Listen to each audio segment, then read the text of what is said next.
নবী এমন অবস্থায় জমিনে আসছেন যে বাবা বলে ডাক দিতে পারেন নাই।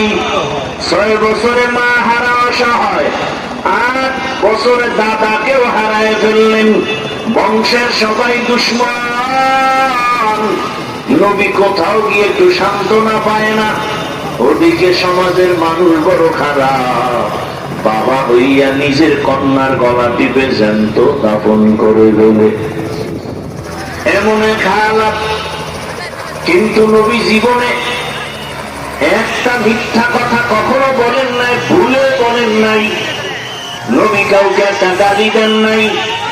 হাজারো গালি নবী শুনছেন, একটা গালির জবাবও দেন নাই। কেমন মায়ার নবী আমার!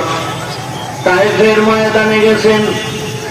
তায়েফের বড় বড় কাফের বেঈমানেরা কয় মক্কার একটা পাগল আছে, ছোট ছোট বাচ্চাদের কয় পাথর মেরে তাড়ায় দাও।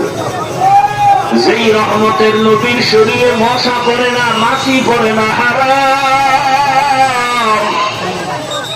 কাফের ছোট ছোট বাচ্চাগুলো পাথরের কণা এমন ভাবে মারে মনে হয় বৃষ্টির মতো রসুলের শরীরে পড়ে। নবীজির শরীরে মশা পড়ে না, মাছি পড়ে না। আম্মা জান আয়েশা বলেন ওই মায়ার নবীর ঘাম এত দামি, রহমতের নবীর ঘাম আমি বোতলে ভরে রাখতাম, আর আমি নবীর ঘামকে আতর হিসাবে ব্যবহার করতাম।